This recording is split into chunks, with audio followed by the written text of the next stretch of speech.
Ahora le damos la palabra a Juan Vino. ¿Qué tal?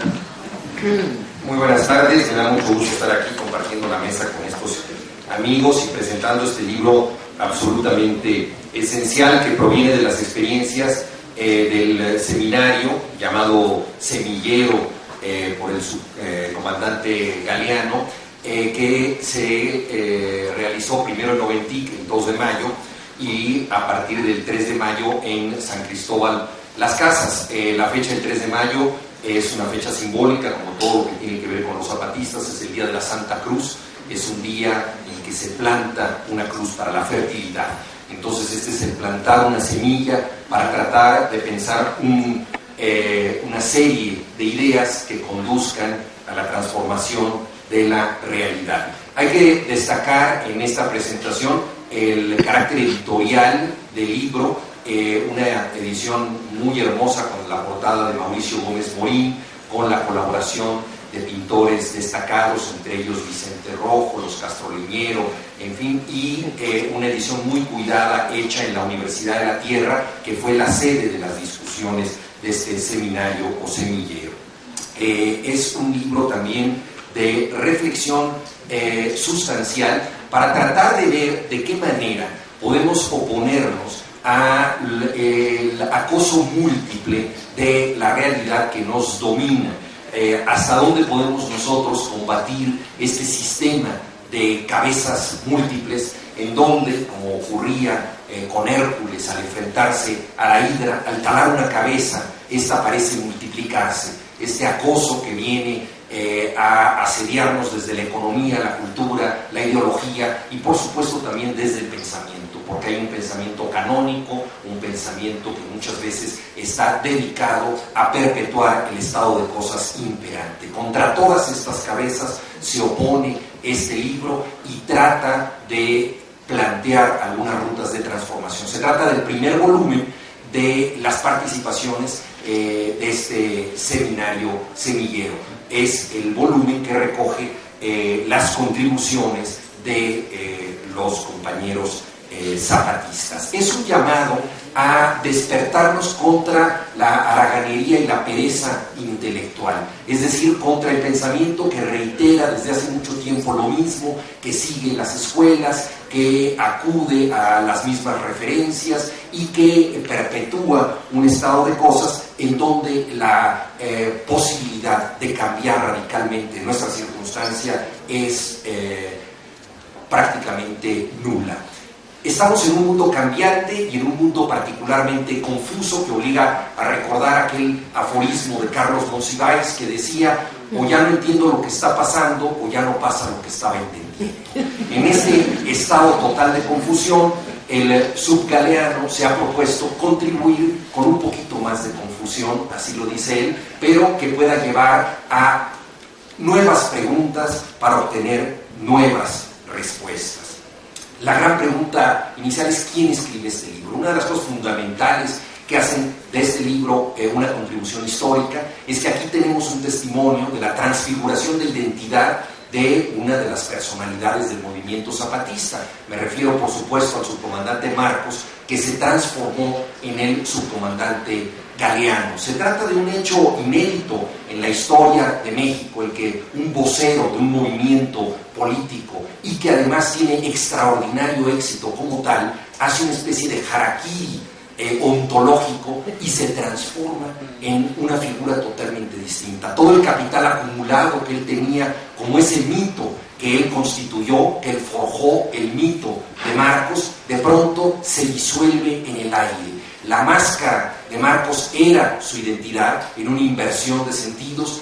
La figura, la persona que daba lugar a esta máscara podía ocultarse entre nosotros con su verdadero rostro. En cambio, la máscara era lo que lo identificaba. Una vez construida esta personalidad conocida mundialmente, es sin duda alguna el más célebre egresado de esta Universidad Nacional Autónoma de México, nosotros vemos que se disuelve en el aire. Para muchos esto era la renuncia total a lo que se había hecho y, desde luego, en este país de conspiraciones y sospechosismos, pensamos lo han relegado en una pugna interna. ¿Qué está pasando? Bueno, aquí hay una explicación ética muy interesante de cómo esta persona, que era el vocero, da un paso atrás y se convierte, como ya se mencionó aquí, en el vigía, en un centinela, es decir, en alguien que reflexiona sobre el movimiento, y el nuevo vocero, el subcomandante Moisés, toma la palabra. Tiene que ver también con un afianzamiento de las comunidades indígenas. Mucho tiempo se celebró a Marcos, pero también se cuestionó su carácter criollo, como alguien de la clase media representaba e interpretaba a los indígenas. Y cuando él decía nosotros, los del color de la tierra, para muchos era una impostura, porque él no tenía la piel de ese color. Para muchos era imposible pensar que Marcos fuera a dar ese paso atrás. Pues bien, eso ha ocurrido, y además ha dado lugar a uno de los discursos políticos más fascinantes de todos los tiempos. No vacilo en calificar esto como un gesto cervantista, porque ustedes recordarán que el Quijote está escrito por alguien que se llama Miguel de Cervantes, pero él nos dice que en realidad no es el padre de la obra, es solo el padrastro, es el albacea que ha recibido unos papeles traducidos de otra lengua, el árabe, que entonces era la lengua enemiga del español. Él mismo había sido prisionero de guerra por la comunidad árabe, y entonces él recibe los papeles del enemigo, los hace traducir, los ensambla y simple y sencillamente los custodia. De la misma manera, Galeano es hoy en día el albacea del difunto, así le llama su comandante Marcos. De vez en cuando encuentra papeles perdidos de Marcos y nos los comunica, pero también Galeano tiene su propia identidad. Entonces estamos pues ante un juego de identidades donde la figura de Marcos desaparece, pero queda su legado, que es administrado ahora por el centinela. Y en un énfasis también cervantista tenemos este diálogo que transformó la cultura del Renacimiento y que dio lugar a la literatura moderna en nuestra lengua, entre Don Quijote y Sancho Panza, entre la fantasía y la verdad, entre la confusión y la claridad. Y así lo dice sin ambajes Galeano, diciendo: yo los confundo, pero Moisés los aclara. Yo soy la imaginación desaforada, él es la realidad pragmática. Tenemos nuevamente este camino, este viaje de ida y vuelta del caballo al burro, de Don Quijote a Sancho. Y, por supuesto, la asunción de ambos personajes también de la identidad del otro, porque no hay nada más cervantista a que de pronto Sancho hable como Don Quijote y Don Quijote como Sancho. Entonces, tenemos una contribución al discurso político absolutamente única por su forma y por su contenido. Para el zapatismo, desde el principio, ha sido básico entender que la manera de plantear el lenguaje es ya un acto intelectual de diferencia. No podemos pensar de otra manera y tener el mismo lenguaje de siempre. En una de las primeras páginas de la tesis que presentó aquí en la universidad, el difunto hombre que dio lugar a Marcos y a Galeano, una de las primeras frases era: el que esté libre de culpa, que dispare un gansito marinero. Ya algo desconcertante por sentido del humor y mezcla de lo culto, lo popular, una referencia bíblica y, por supuesto, las golosinas que constituyen nuestra identidad. Entonces, tenemos esto en el libro, que me parece absolutamente fundamental. Luego, otros autores, las mujeres zapatistas. Esto ya lo dijo bien Fernanda, es una transformación. Y lo más interesante aquí es que hay 4 contribuciones que corresponden a un corte generacional muy importante, porque ha habido una evolución de la figura de la mujer también dentro del propio zapatismo. Ellos asumen con autocrítica que al principio no había una participación tan amplia, y poco a poco se ha ido dando esta participación tanto en lo político como en lo educativo, como señalaba Fernanda, a través de la escuelita zapatista. Entonces, este episodio es un episodio también de educación y al final un reconocimiento de derrota a su machismo del subgaleano, que ha sido vencido por varias generaciones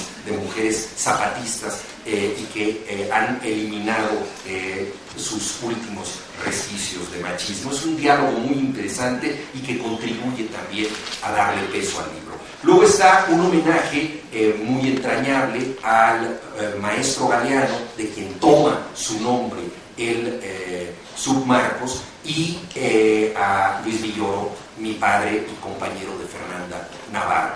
El nombre del compañero Galeano provenía de Hermenegildo Galeana, no del admirado escritor uruguayo Eduardo Galeano, tan cercano a los zapatistas.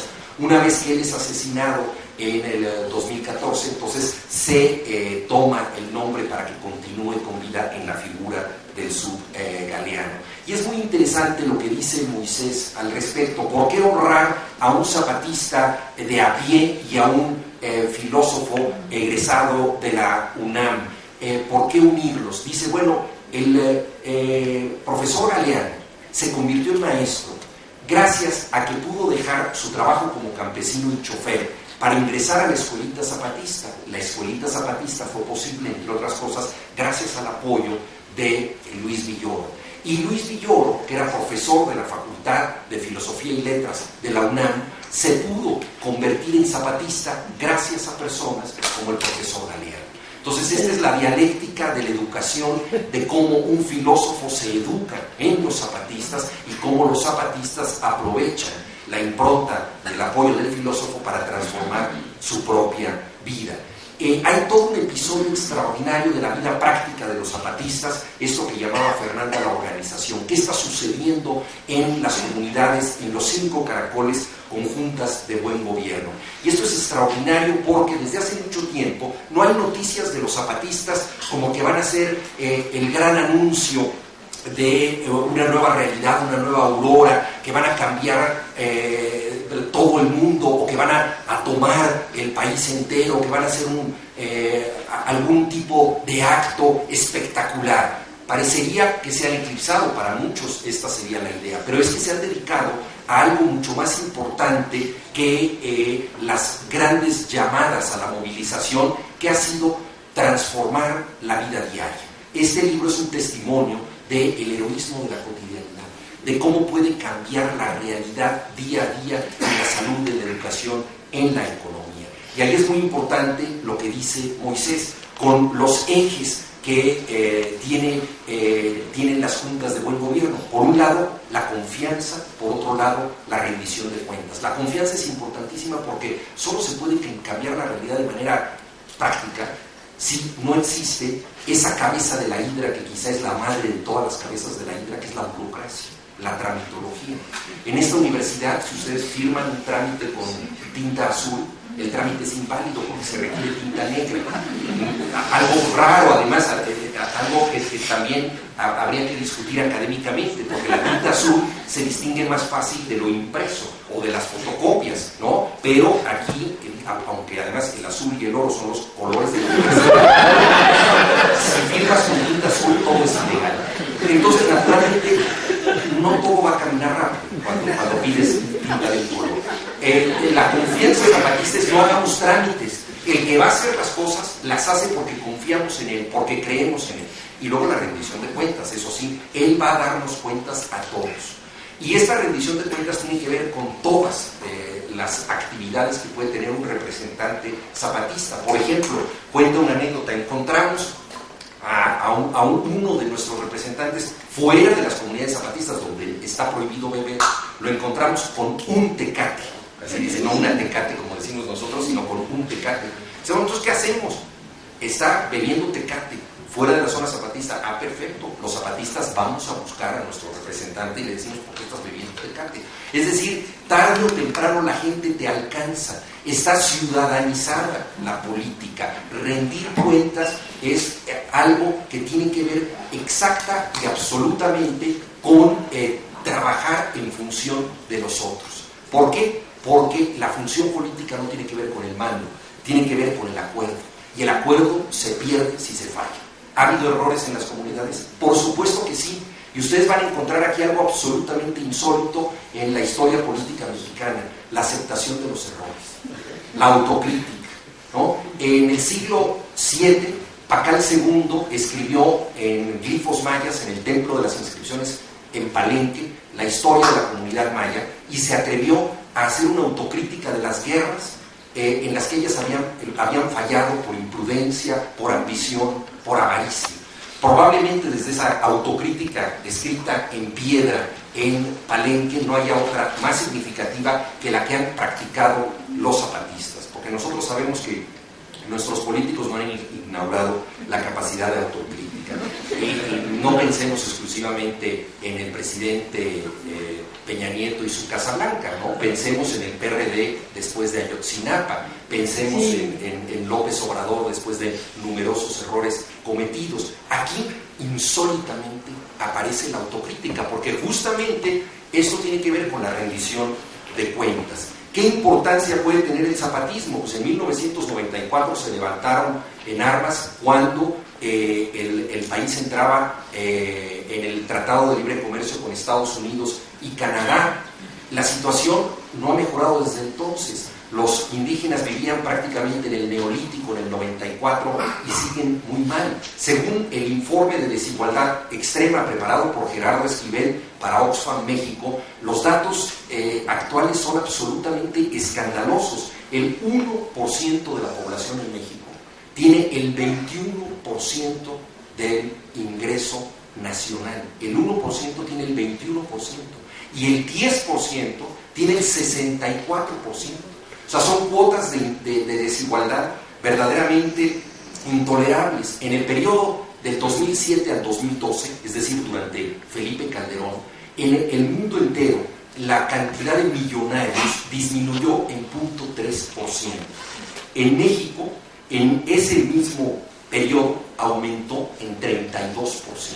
En un mundo donde los millonarios empiezan a extinguir, no, a extinguirse obviamente es imposible, ¿verdad? Pero bueno, bajan un poquito, ¿no? En México aumentan en 32%. Por lo tanto, la vigencia política de este libro es extraordinaria. ¿Qué alternativas nos dan los partidos? La política es la arena de los conflictos y los partidos mexicanos han descubierto que no hay mejor negocio que el conflicto.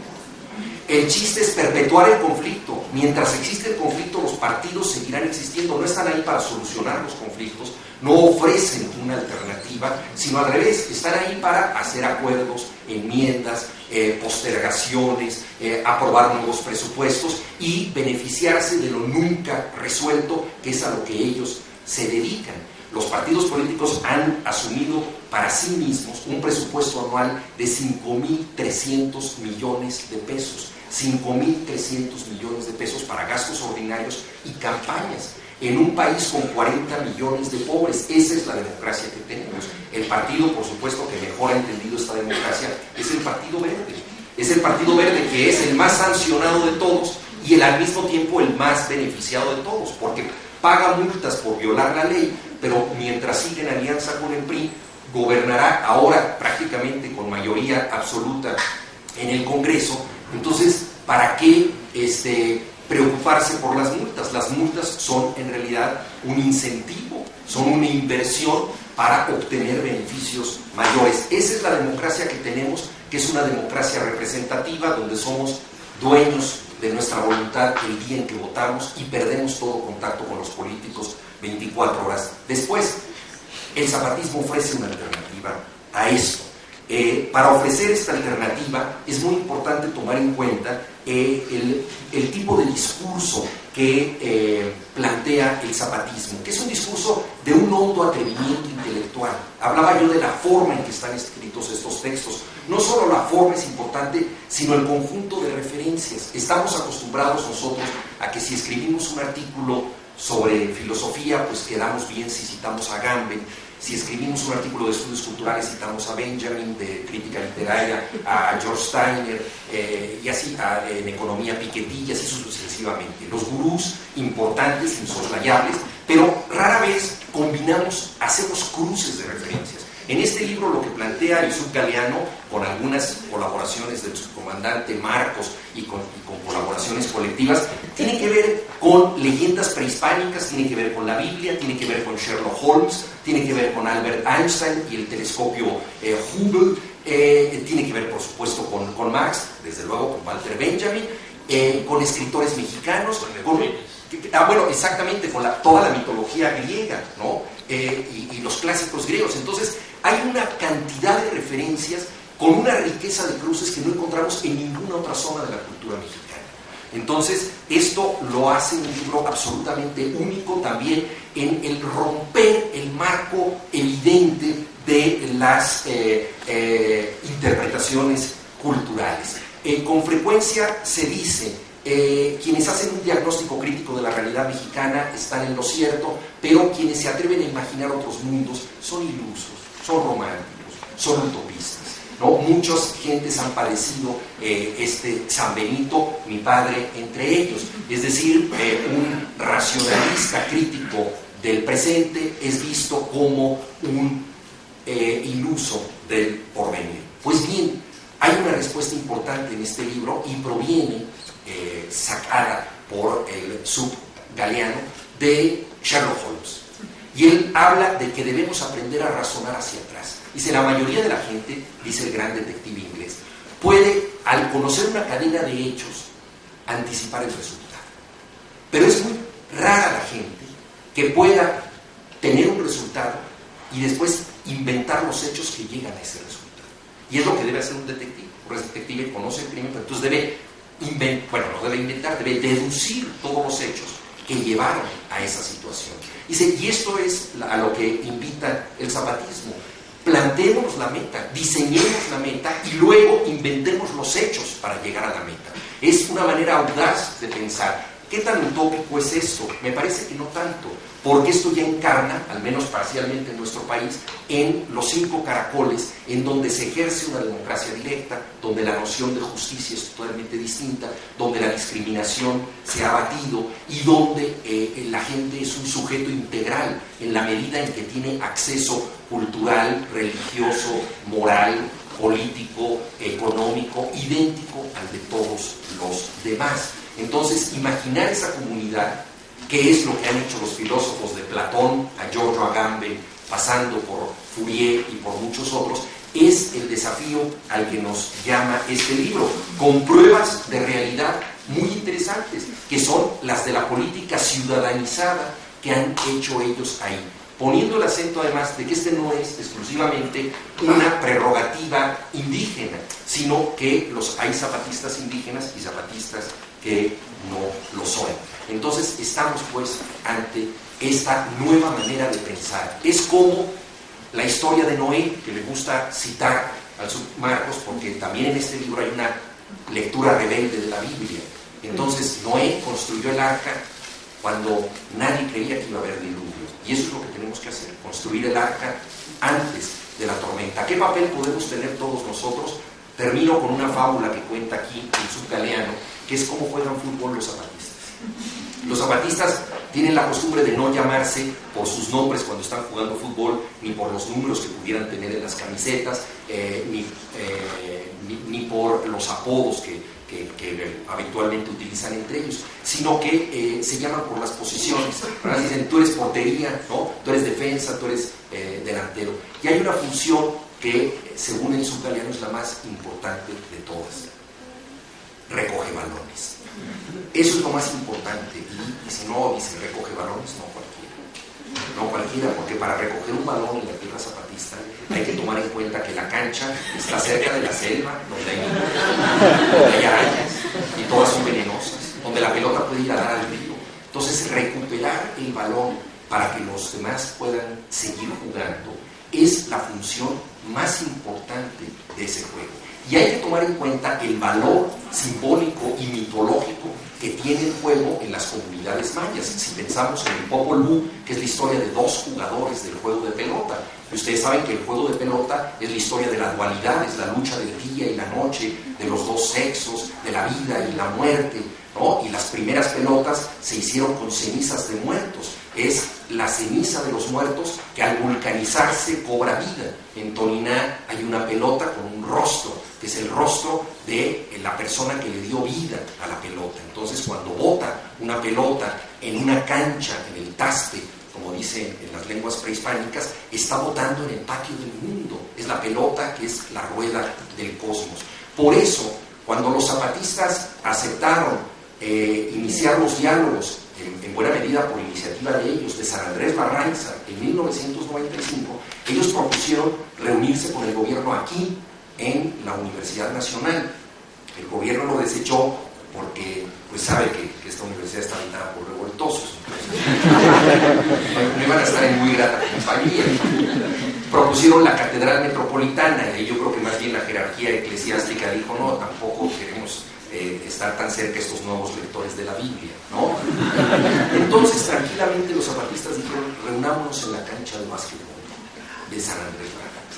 Y al gobierno le pareció fantástico, les pareció que se iban a reunir en un lugar cualquiera. El gobierno ignora, entre otras muchas cosas, la simbología que constituye a esta nación. Y naturalmente la cancha de básquetbol era una representación del patio del mundo, de la cancha que venía del Popol Vuh a nuestros días. Y esto es lo que aparece nuevamente en este libro. Y entonces la figura del recogebalones es justamente la figura que puede asumir el lector de este libro. La pelota ha salido hasta nosotros de las canchas zapatistas. A nosotros nos corresponde recogerla y, si tenemos atrevimiento e imaginación, regresar a la cancha de la historia para transformarla. Muchas gracias.